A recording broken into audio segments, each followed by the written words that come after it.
Olá, você sabia que aproximadamente 11 milhões de brasileiros não sabem ler? Eu sou Vitor Pepino e hoje vou conversar com Rebeca Fernanda de Almeida, pesquisadora do Programa de Pós-Graduação em Ciências Fonoaudiológicas da Faculdade de Medicina da UFMG. Olá, Rebeca. Obrigado pela participação aqui no Saúde e Consciência. Poderia começar nos explicando o que é fluência leitora? Bom, a literatura define a fluência leitora como a habilidade de ler de forma precisa, com velocidade natural, expressividade e automaticidade. De uma forma mais clara, como o próprio termo sugere, a fluência leitora é a habilidade de ler com fluidez, de forma fácil, suave, de tal modo que não há dificuldade para reconhecer as palavras. Diante disso, é importante que venhamos a compreender também que a fluência leitora é fundamental para a compreensão daquilo que é lido. Ela é composta por 3 aspectos. O primeiro dele é a acurácia, também denominada de precisão, que consiste em fazer a correspondência correta entre a letra e os seus respectivos sons, ou entre os grafemas e fonemas. O segundo aspecto fundamental é a automaticidade, que remete a ler com velocidade natural e reconhecer as palavras de uma forma automática, de modo que, ao serem vistas, elas são lidas imediatamente e o seu significado é acessado.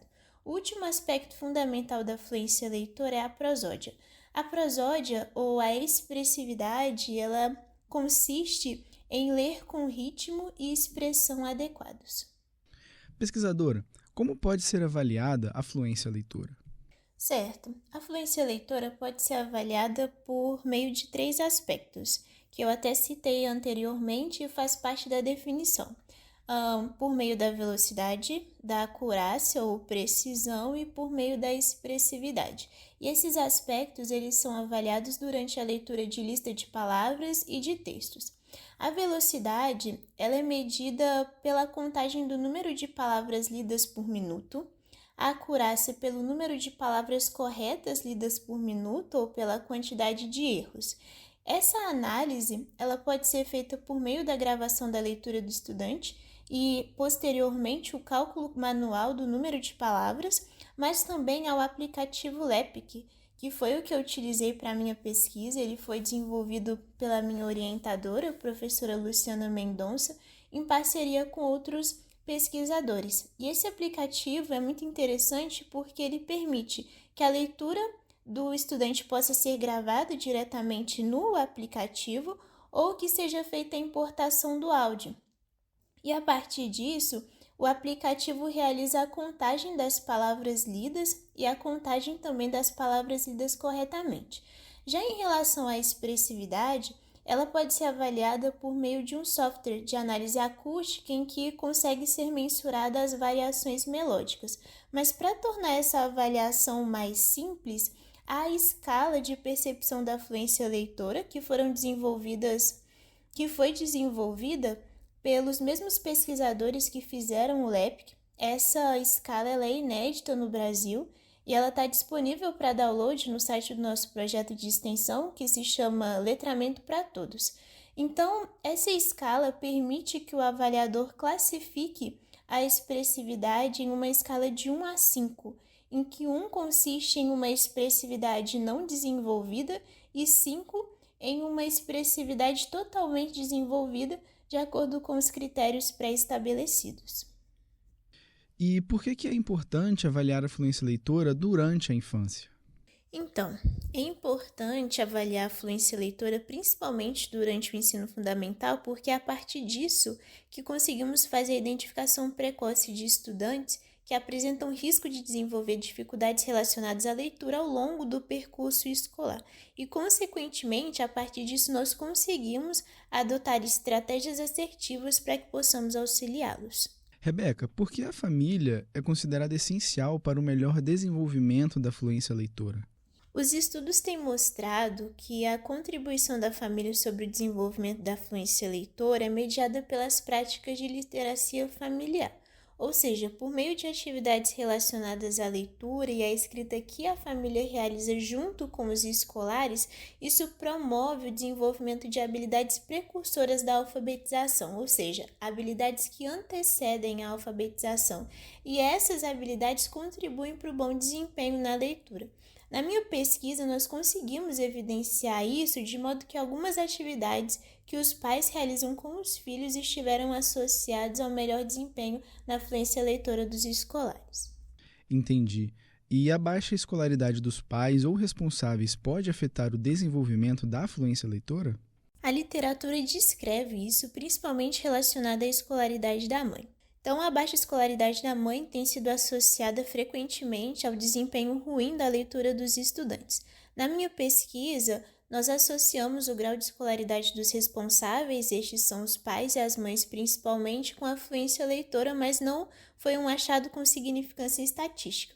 Um achado muito interessante da nossa pesquisa esteve relacionado ao grau de parentesco, de forma que quando o pai foi o responsável por conceder todas as informações que recolhemos sobre os estudantes e por preencher o questionário sobre práticas de literacia familiar, os escolares apresentaram melhor desempenho na fluência leitora.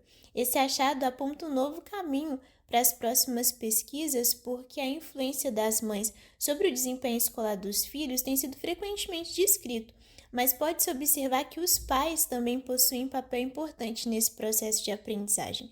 Estudos internacionais recentes que buscaram avaliar as contribuições únicas de pais e mães sobre a aprendizagem da leitura dos filhos mostraram que pais tendem a utilizar uma linguagem mais complexa, marcada por palavras que são desconhecidas pelas crianças, e isso impulsiona o desenvolvimento do vocabulário, que por si é uma habilidade importante para a aprendizagem da leitura. Você acredita que o contato com a leitura desde cedo pode ajudar a criança no desenvolvimento escolar? Sim, com certeza. É isso que as pesquisas mostram e foi isso que encontramos. Então, crianças que têm um contato com a leitura e desenvolvem habilidades básicas para a alfabetização antes do ingresso na escola, elas tendem a apresentar um melhor percurso escolar. Isso é tão importante que em muitos países a literacia familiar é uma política pública para a promoção da leitura e, consequentemente, para a prevenção do insucesso escolar. Ei você! Se está ouvindo esse podcast é porque se importa com a saúde e a ciência, não é mesmo? Sabia que algumas pessoas fazem uma doação imensurável para o avanço da ciência e da formação dos nossos médicos? Conheça o projeto Vida Após a Vida acessando medicina.fmg.br/Vida Após a Vida. Agora, bora voltar para o episódio. Pesquisadora, o que são as habilidades auditivas e quais são elas? Para compreender as habilidades auditivas, é importante definir no que consiste o processamento auditivo central. Então, o processamento auditivo central, ou PAC, é a eficiência e efetividade com que o sistema nervoso central utiliza as informações auditivas. Então, de forma mais simples, é o conjunto de habilidades que o indivíduo precisa para compreender aquilo que ouve, é o que o cérebro faz com aquilo que nós ouvimos. E as habilidades que compõem o processamento auditivo são a localização e a lateralização do som, que consiste na habilidade de identificar a fonte de origem do som e reconhecer o seu local no espaço. A segunda habilidade é a discriminação auditiva, que consiste em diferenciar um som do outro. Terceira habilidade, o reconhecimento do padrão auditivo, que permite detectar diferenças e semelhanças entre os padrões acústicos dos sons, remete à frequência, à duração, à intensidade. Aspectos temporais auditivos ou processamento temporal, que é a quarta habilidade, que está relacionada a processar os estímulos acústicos, ou seja, processar o som em função do tempo. A quinta habilidade é a habilidade de figura-fundo, que é a capacidade de reconhecer a fala diante de mensagens competitivas. Essas mensagens podem ser verbais ou não verbais. A sexta habilidade é o fechamento auditivo. E o fechamento auditivo, ele permite que o som seja compreendido ou que a mensagem seja compreendida quando ela está distorcida e fragmentada. E a última habilidade tem por nome aspectos binaurais da audição, que é a capacidade de reconhecer os estímulos acústicos ou reconhecer o som apresentado simultaneamente em ambas as orelhas. De que forma as habilidades auditivas podem ajudar ou interferir no desenvolvimento da fala e na aprendizagem da leitura? As habilidades auditivas, elas são fundamentais para o desenvolvimento da fala porque é por meio da audição que os sons que compõem a fala ou os fonemas são percebidos, compreendidos para que eles possam posteriormente ser reproduzidos. Então, se as habilidades auditivas são importantes para o desenvolvimento da fala, elas também são importantes para a aprendizagem da linguagem escrita, porque a linguagem escrita corresponde à representação gráfica dos sons da língua, certo? Em relação à aprendizagem da leitura, os aspectos temporais auditivos que correspondem ao processamento do som em detrimento ou de acordo com o tempo e a habilidade de figura-fundo, que consiste no reconhecimento da fala diante de mensagens competitivas. Essas mensagens podem ser verbais ou não verbais, são as principais habilidades que têm sido relacionadas à aprendizagem da leitura. E por que isso acontece? Os aspectos temporais da audição, eles permitem que a fala seja percebida em relação à duração, ordenação dos fonemas e discriminação das palavras. Além disso, esse processamento permite a detecção de mudanças curtas e rápidas na informação auditiva. Já a habilidade de figura-fundo, ela é importante principalmente para a aprendizagem da leitura no ambiente escolar, porque esse ambiente, nós sabemos que a escola é repleta de sons e nele o estudante precisa ignorar todas essas mensagens competitivas e manter a sua atenção na voz do professor que é responsável pelo ensino do princípio alfabético, que é realmente essa correspondência entre a letra e seus determinados sons. Qual a relação entre as habilidades auditivas e a fluência leitora? Esse foi o segundo objetivo da minha pesquisa. E para que nós pudéssemos investigar essa relação, nós associamos o desempenho dos escolares na fluência leitora durante a leitura de textos com 4 testes auditivos que avaliaram os aspectos temporais, como eu já defini anteriormente, e a habilidade de figura-fundo. E o que descobrimos é que o melhor desempenho na habilidade de figura-fundo, que é essa capacidade de reconhecer a fala diante de mensagens competitivas, essas mensagens podem ser verbais ou não verbais, ocasionou a diminuição de erros na leitura dos escolares, ou seja, esteve associada a uma maior precisão da leitura. Rebeca, qual a diferença entre alfabetização e letramento? A alfabetização é o ensino da leitura e da escrita, enquanto o letramento é o resultado da ação de ensinar a ler e escrever. De forma mais clara, o letramento remete à inserção do indivíduo no mundo da escrita, em que ele faz o uso da leitura e da escrita em suas atividades do dia a dia. Existem níveis diferentes de literácia?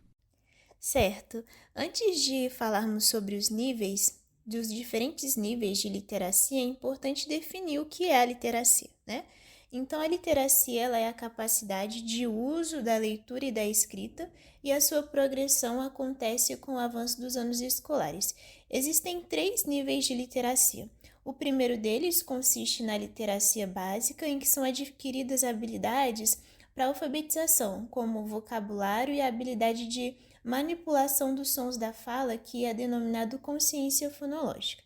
Geralmente, as crianças adquirem essas habilidades quando elas estão na educação infantil e no primeiro ano do ensino fundamental. O segundo nível da literacia é o nível intermediário. Nesse nível, os estudantes adquirem habilidades como a fluência leitora e a compreensão de texto.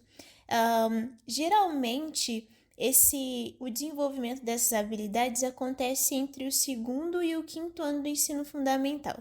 Nesse nível intermediário, os estudantes eles já conseguem ler palavras maiores, eles apresentam maior atenção durante a leitura de textos longos e utilizam estratégias para aprender novas palavras, como, por exemplo, o uso do dicionário.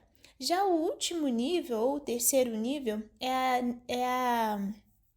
denominado nível disciplinar, que corresponde ao uso das habilidades desenvolvidas anteriormente para a leitura de textos mais específicos, como de literatura, ciência, história e outras disciplinas. A literacia disciplinar é desenvolvida desde o 6º ano até o ensino médio. Para encerrar, o que pode ser definido como práticas de literácia familiar? A literacia familiar corresponde às práticas e experiências relacionadas à leitura e à escrita que as crianças vivenciam com seus pais, familiares e cuidadores. Exemplos dessas práticas são a narração de histórias, leitura compartilhada de livros, passeios como visitas a livrarias e bibliotecas, museus, atividades com música e realização de jogos que envolvem letras e palavras. Eu gosto muito e nós utilizamos essa classificação no questionário que desenvolvemos sobre as práticas de literacia familiar, que é a classificação estabelecida por Mata e Pacheco. Então, elas dividem as práticas de literacia familiar em 3 eixos. O primeiro deles são as práticas do dia a dia, ou seja, são as tarefas diárias que envolvem a leitura e a escrita, como, por exemplo, ler e escrever bilhetes. Já o segundo eixo são as práticas de entretenimento, ou seja, atividades que saem da rotina, que promovem um tempo de lazer e que estão relacionadas à leitura e à escrita. Aí sim entram as visitas a bibliotecas, livrarias, museus e, por fim, as práticas de treino, que são atividades em que os pais realmente ensinam os seus filhos a leitura e a escrita. Isso pode acontecer durante a realização de tarefas escolares, solução de dúvidas quanto ao significado de alguma palavra, por exemplo. Agradeço novamente a participação da pesquisadora Rebeca de Almeida. O podcast Saúde e Consciência desta edição fica por aqui, mas não deixe de participar com a gente, por meio de comentários, dúvidas e sugestões que podem ser encaminhadas para o nosso WhatsApp. O número é 319-8576-0326.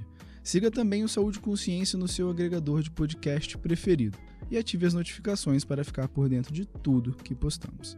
Esta é uma produção do Centro de Comunicação Social da Faculdade de Medicina da UFMG.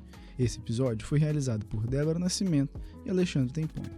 Eu sou Vitor Pepino, informação é saúde e até a próxima.